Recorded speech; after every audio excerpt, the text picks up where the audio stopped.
Good morning and welcome to our first TA-hosted Pre-K Adoption Support Conference and Virtual Vendor Fair. We are so excited to have many people from across the state joining us and being able to share resources to support local selection and adoption of pre-kindergarten instructional materials. As we start today, I'll introduce some other members of the team who are here to help support with any needs you have.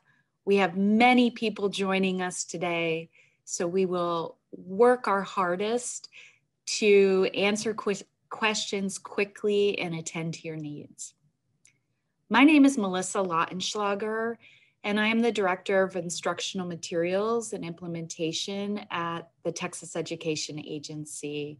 And I'm incredibly honored to have you join us today as we share resources we think will be incredibly helpful as you make decisions about your pre-K programs and what is most important for your students and local needs.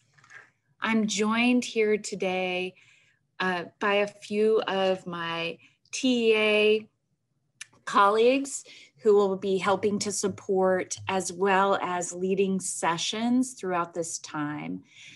In the chat, if you need to reach some of our panelists, Kendrick Torby will be joining and facilitating.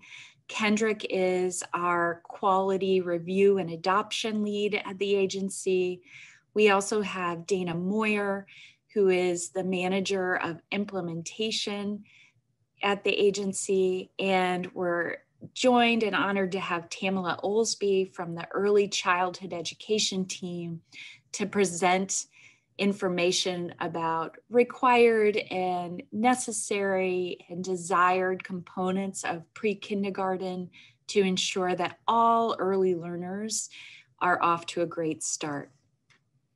As you join us, let's begin with a few housekeeping components to make sure that all of you have what you need.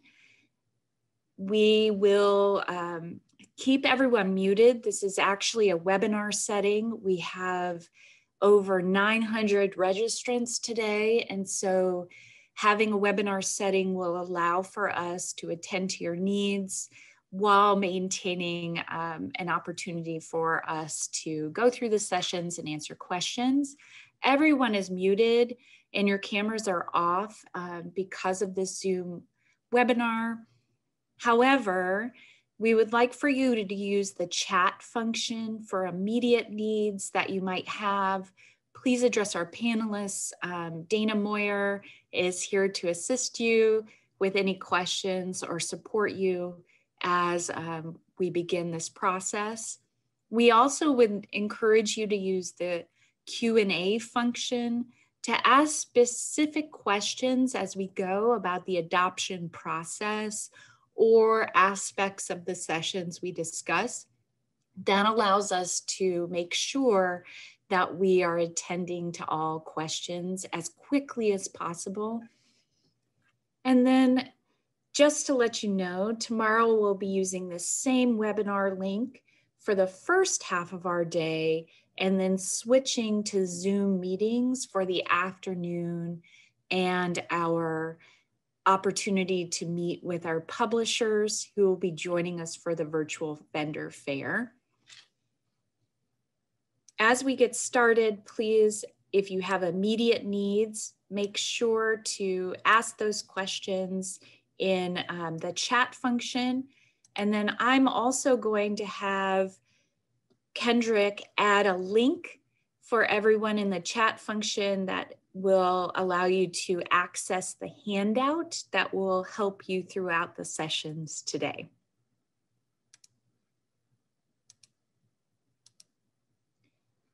So to get us started, as we put up that link for the handout, today's agenda is focused on understanding best practices for the adoption journey and what aspects should local considerations be made in order for a successful selection and adoption process. Then we will work on setting a vision or revisiting and editing of a vision you may already have for your pre-kindergarten programs.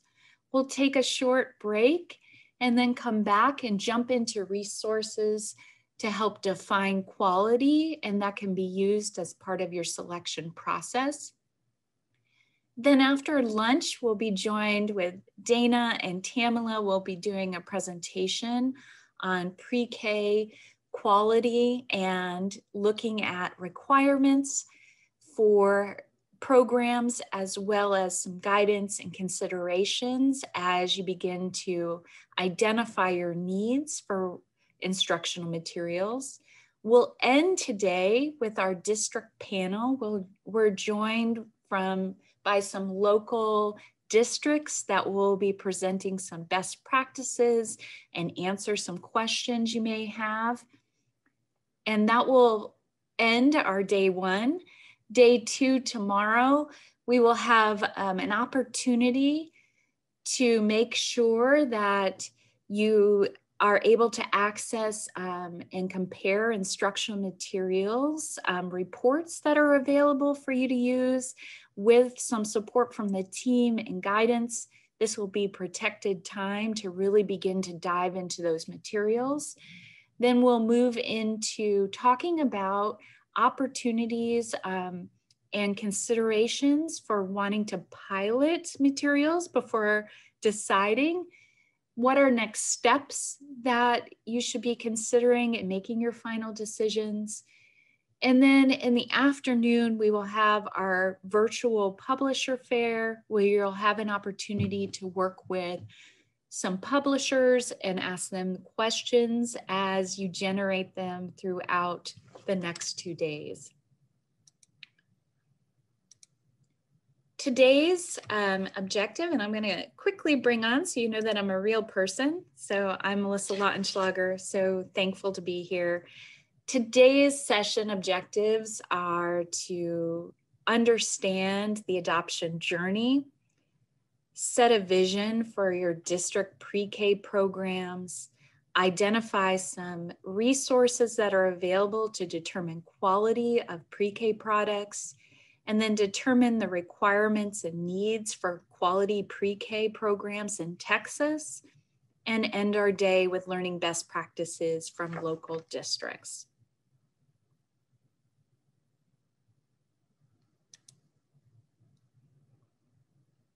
As you add some questions in the chat, my team will be here to help assist as we go. So I'd like to start this time today by getting a view of who is joining us today. So we're about to open up a poll. And in this poll, we're asking you a little bit about what is your role as it relates to adoption of pre-K instructional materials. Do your best to answer this, and we'll do this quick opportunity to see who's present. Thanks, Kendrick. The poll is now open. Great, see a lot of entries coming in. Quite a variety.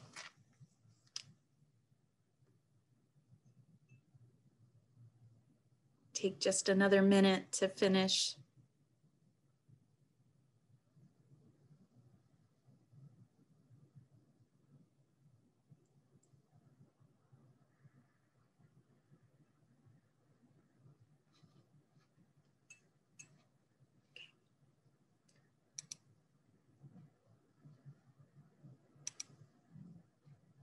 So to share what's happening is that we have quite a variety of people joining us today with many different hats probably happening as it relates to the adoption of pre-K, many teachers, school leaders, district leaders.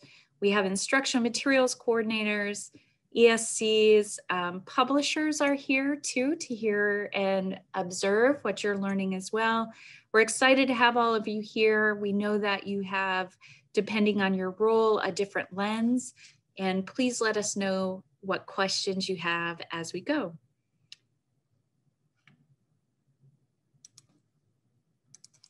Great, so we're gonna go ahead and jump in this morning.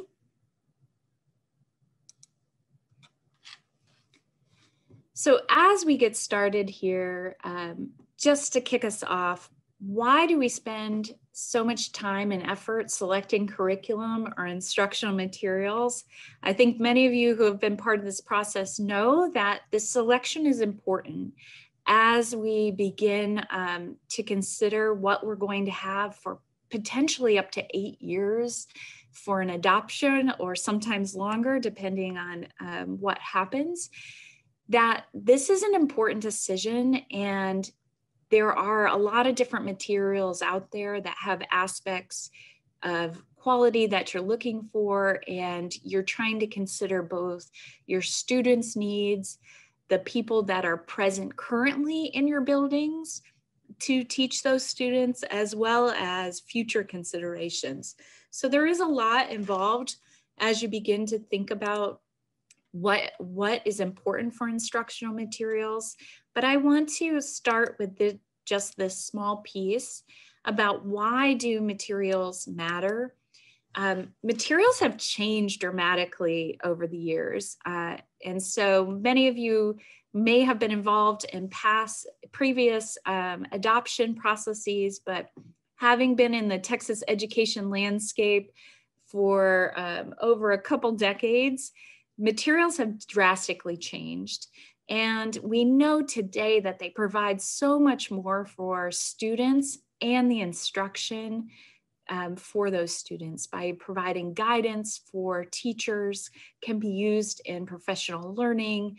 They also support with differentiation and are critical in student learning. And so when we think about that, we know that there is a growing body of research that actually points to the positive impact of high quality instructional materials that have and what they can do for student learning. For example, these are just 3 key aspects of high quality materials. They allow students to engage deeper and more meaningful with the standards by providing multiple opportunities, various texts and experiences that lead to deeper understanding of our standards. They also can lead to additional learning for students.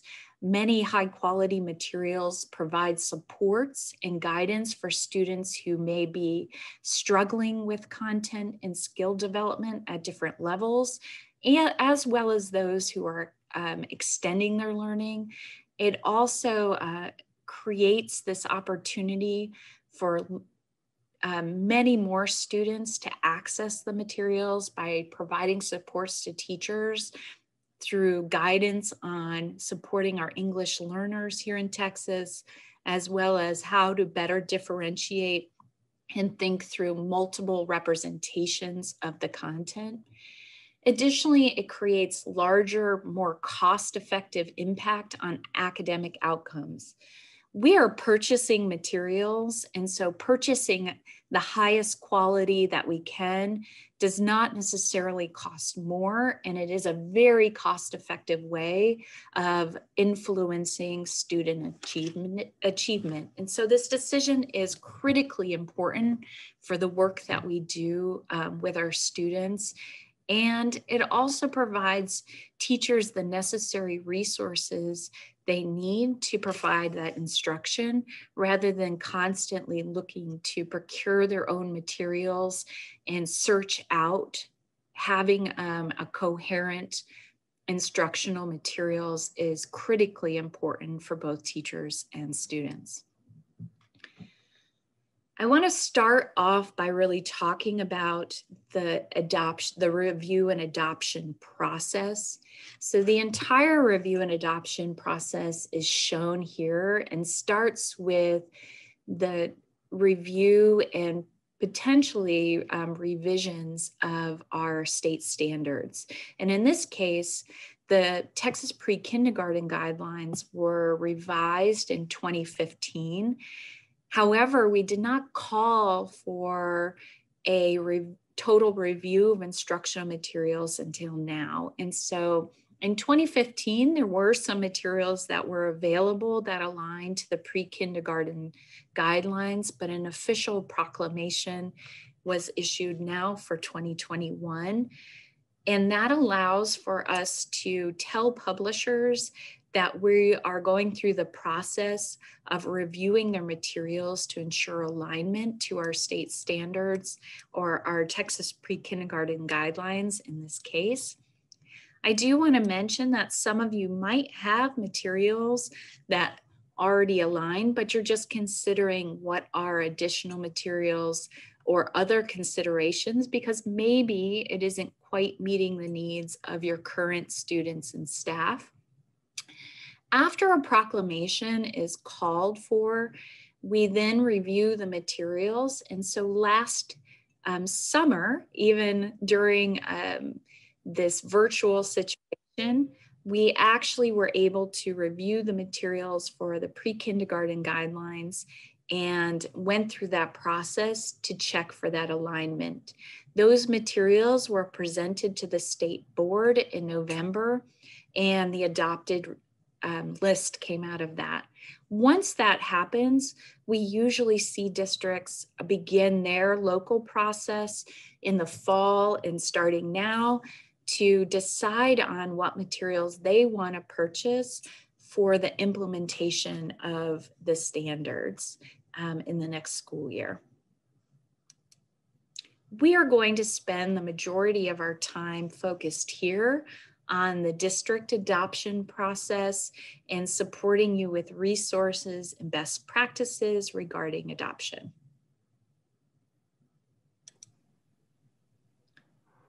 I'm going to now turn it over to my colleague Kendrick, and she's going to start talking about possible steps.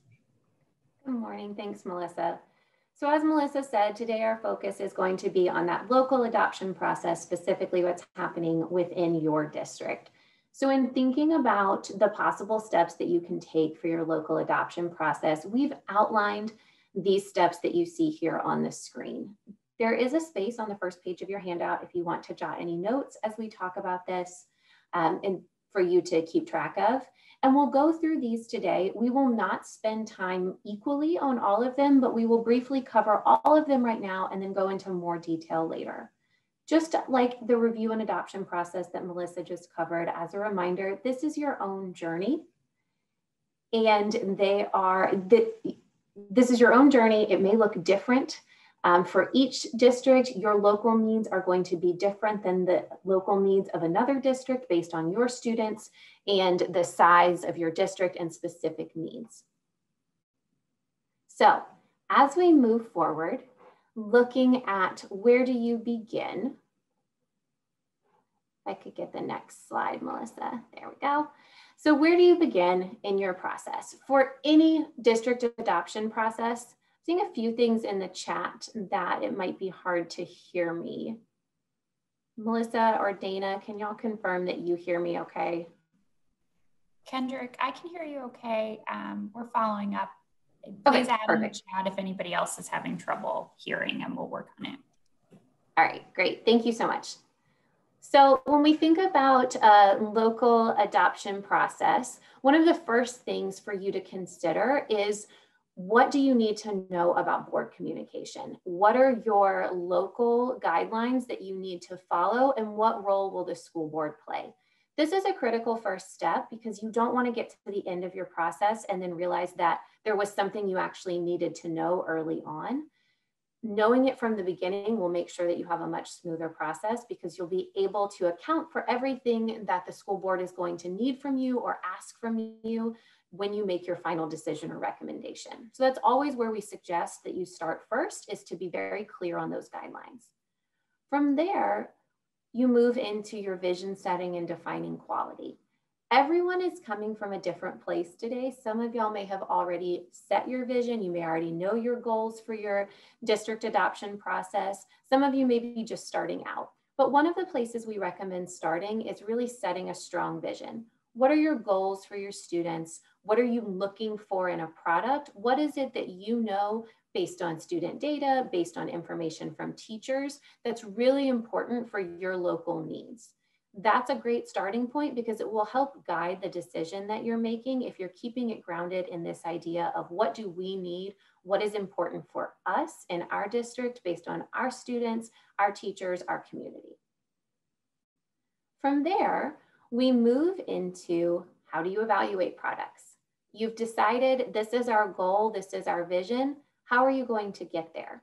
The first thing to think about is your review team structures. Will you have one review team per product? If you're reviewing a lot of products that have many components, you might consider having different review teams instead of having one team look at all of them. Again, it's up to you. It's up to what makes the most sense for your district, how you structure those teams. Also important to consider is how is your team going to be selected?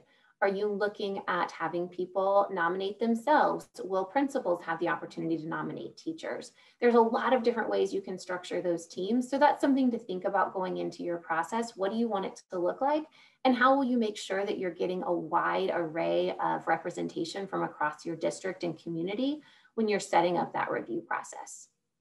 You also want to think about buy-in in your team in structuring those teams. How are you ensuring that you are increasing community buy-in and teacher buy-in when you're setting up your review team structures?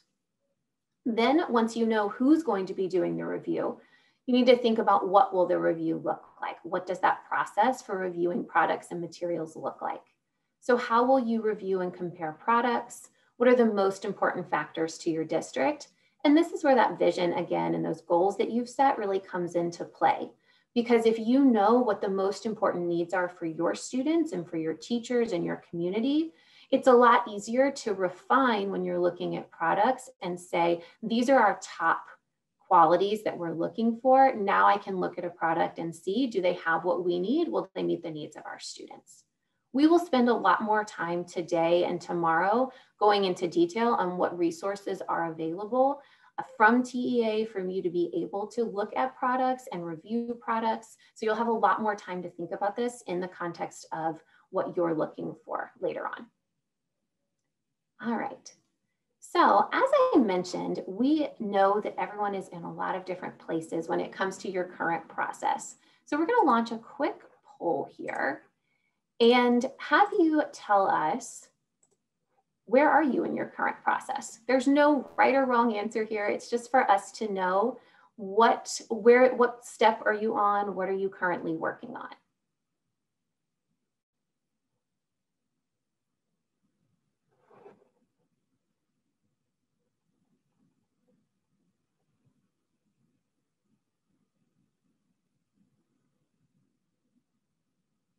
All right, we have about half the responses in right now. Leave it open for just a little bit longer.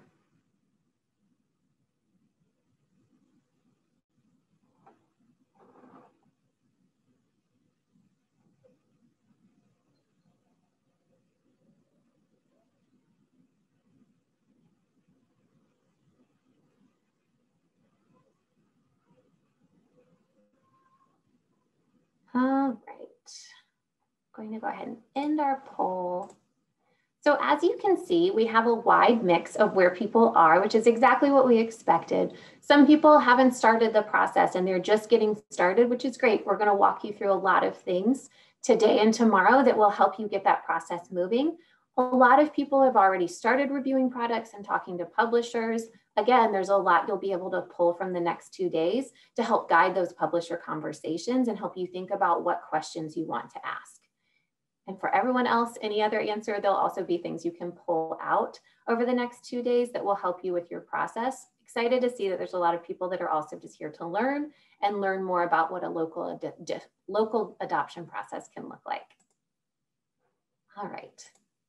So knowing that everyone is in different places, We're going to keep talking through this overview, and then moving into tomorrow, we'll really spend more time and more detail on what does it mean to pilot. So how do you choose a product? You've walked through what's your vision, what is it that you want to make sure you achieve for students.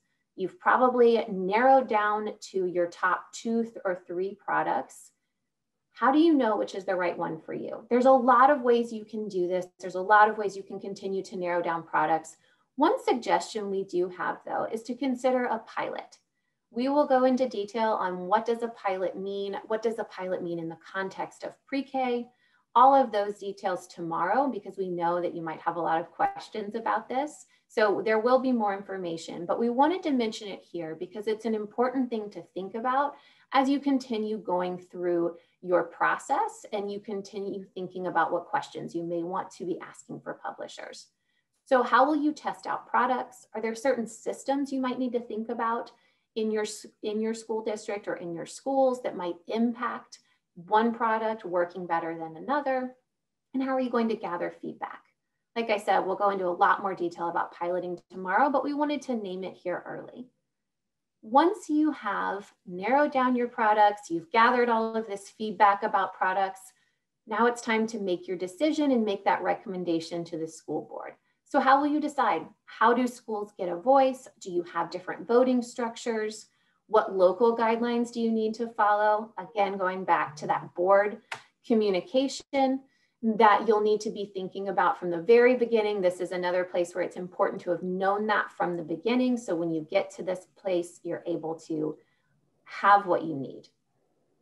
Also important here to think about your buy-in. What stakeholders have been involved in the process, and what do you want to make sure you've communicated to them when you get to this decision-making piece?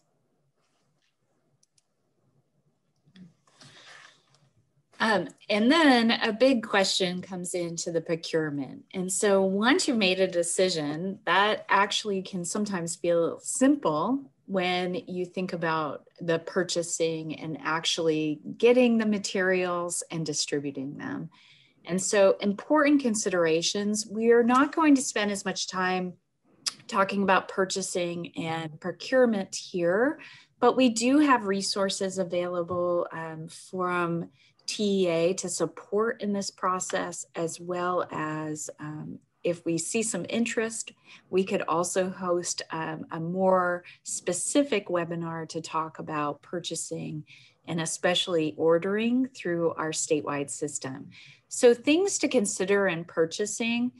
And why piloting can also be really important is because the piloting gives you an opportunity to really jump into use of the materials and discover what aspects do you need to have in print, what works digitally, what are the components that are necessary for that program to be a success. Very often we do make some decisions, purchase materials, and you may find that some of the materials could have been available just digitally and didn't require a print purchase. So having that pilot really allows you to explore that in a deeper setting. So things that to consider are, will you purchase directly or go through TEA? And so what I mean by that is, will you work directly with publishers, or will you use those materials that are on the state adopted list and submit a requisition? I'm going to talk a little bit later about resources from TEA and what are the benefits of using materials on the state adopted list as relates to the ordering system and access to your technology and instructional materials allotment funds. The other things to consider in purchasing is, what is the information you need from schools to purchase? Will there be more sections? Is there actually some sort of relationship with a local organization that supports with pre-K and the district is helping to support with instructional materials for that? Those are important considerations, especially in the realm of pre-kindergarten.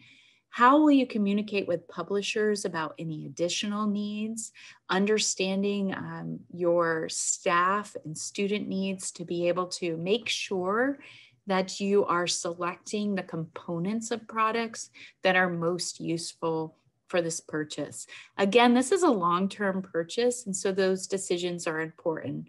I would also really recommend understanding what is available as consumables, what are those components that you will want to buy year after year, what are things that can be maintained, and do you have a system for that? And then getting into materials distribution, when you're really thinking about how will all the schools and teachers get their materials, what are some considerations to maintain and even organize and collect? We know that pre-kindergarten comes with a lot of different manipulatives and materials for our young learners, and that takes some considerations for how you're going to organize and store even before distributing. How will accessible materials be acquired and distributed? So thinking about our students that have needs, will we have to have large print? In some cases, pre-K comes automatically with some of that, but those considerations for our student needs and what types of materials will need to be ordered ahead of time. Who will manage the deliveries? If you're trying to set up for the new school year, and this year has definitely made us all think more about what that looks like. So thinking about what are the materials that will need to be sent home and how will that happen? What does that system look like? How will you involve the families and make sure that all students have what they need in and out of school? And then really identifying those people that will be the main point of contact. Many districts have instructional materials coordinators, and some of you are joining us today who have a big responsibility of determining how all those materials will be ordered and distributed. And so thinking about those considerations up front can really help set up for success and an easy rollout of your materials at the start of the year. So you've gone through this process, you have made your decision, and now what? You're not done, actually. There's still more work that has to happen to make sure you're setting up teachers for success. So implementation is a big part, obviously, of adopting a product or adopting materials. Most places, you already know, you have some summer professional development that is set up. And then there's also school year professional development. Both of these are really important to think about as you are adopting instructional materials. And part of why we emphasize thinking about implementation planning early on is you may realize with a certain product that you're interested in, it's going to require more training. It might require some additional training over the course of the school year that's not built into your school calendar currently. So that's just one example of a reason why you might want to think about this early so you can start making a plan for it instead of getting to the beginning of the school year and realizing you're going to have to find ways to add in this training. So things to think about with implementation planning. When you're doing summer professional development, what training is needed? What onboarding will teachers need? Who's going to provide that training? Is that something that a publisher might offer to you that you can work out with them? Is that something that you will have staff, school leadership or curriculum leadership from your district? Will they be able to provide that training? And who needs to attend? What teachers need to be there? What other school staff or support staff might need to attend? Thinking through all of those pieces. Then during the school year, what continuing development will need to occur? So do you have structures that are already in place for weekly content meetings or weekly grade level meetings that you can use and have that be part of teachers' continued development for learning to use these new materials? What are teachers expected to do in terms of reading or internalizing lessons?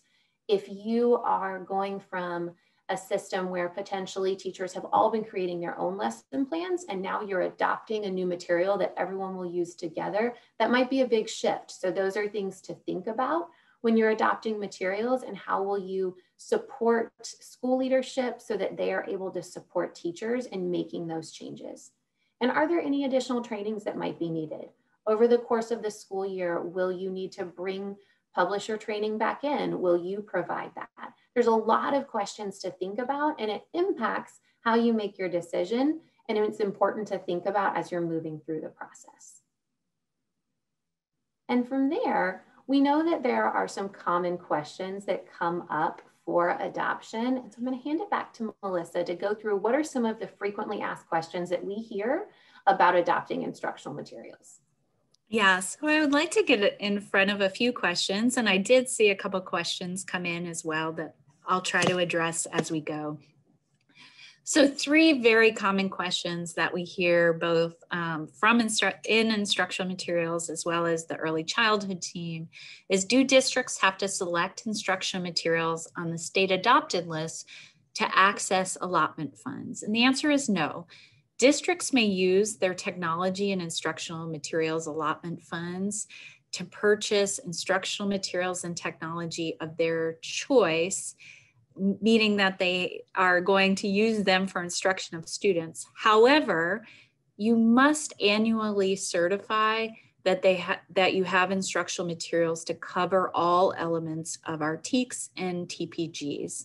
And that is an important process to be able to work with the ordering system of EMAT and be able to access the allotment funds quickly, especially in May.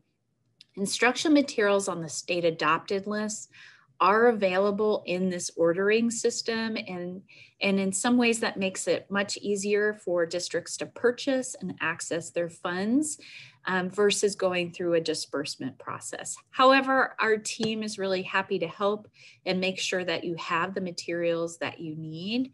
Other important aspects of materials on the adopted list is there's a guaranteed price, and there are some other requirements that I'll be covering a little bit later as to why considering those on the state adopted list. Another question that we often hear is, are districts required to purchase materials on a specific timeline? The answer is no.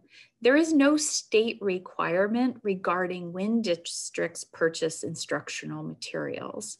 I will say that the setting of which materials are going to be called for and adopted and implemented is considered as we do set the biennium allotments. And so that is something to consider, but districts have the opportunity to make those local decisions as to when they purchase materials and access their allotment funds. And so we don't require that you have those materials that you purchase on this year, but you must certify that you have materials to teach 100% of the standards. And then one other question related to pre-K, because of the unique component that new TPGs were adopted in 2015. Do we need to purchase now? The answer is no. If you've purchased materials after 2015 and they are related and connected to the new TPGs, you may have materials that are meeting your needs. However, I think that if you are here, you probably are very interested and are in need of instructional materials to support maybe changes that have happened. 2015 seems like a lifetime ago in some ways, and you may have discovered many more needs, and materials have changed dramatically in 5 years, especially if you're considering the aspects of those materials that support families and remote learning experiences. Hopefully we will move back to a more traditional way, especially for our young learners to all be back in school.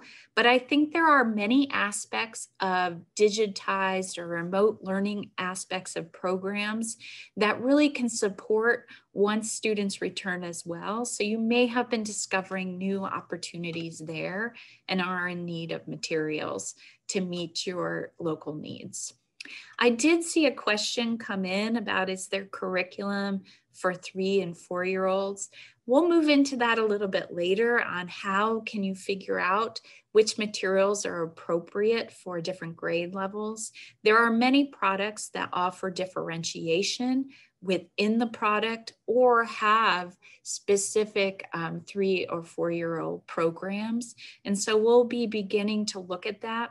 I will mention that the materials reviewed for the state adopted list, we're looking at that pre-K4 program, but many of the programs have differentiation guidance provided for programs that are also serving 3-year-olds.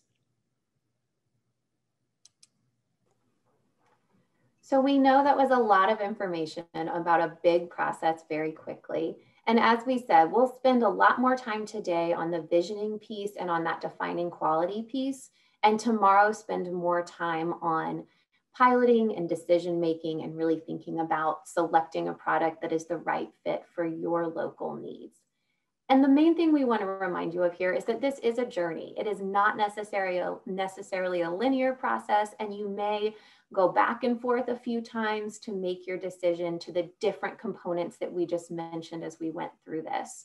You know your students, you know your community, and you know what you need to be the most successful and make sure that your students are set up for success. So our goal today is to make sure that you have the tools you need so that you can help select materials that will meet your vision for your students.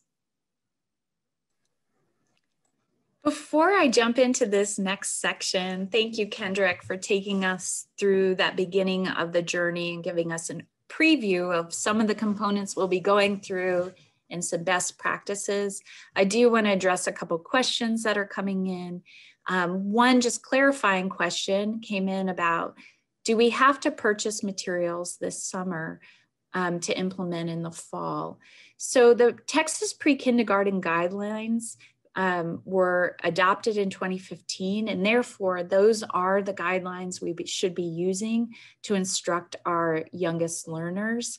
However, you may already have materials that are meeting some of those needs, and you're wanting to spend a little bit longer time to figure out what you want. There is no state requirement that has you purchasing materials and us checking on that this year.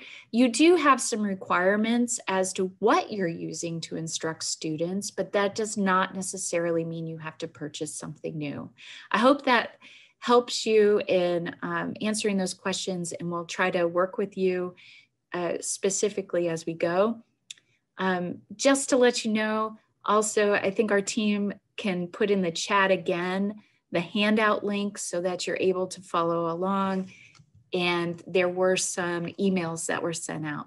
I'm going to go ahead and move into a next section on visioning and spending some time thinking about what it is we want to look for in products so we have a clear path forward as we see the different products and know the resources.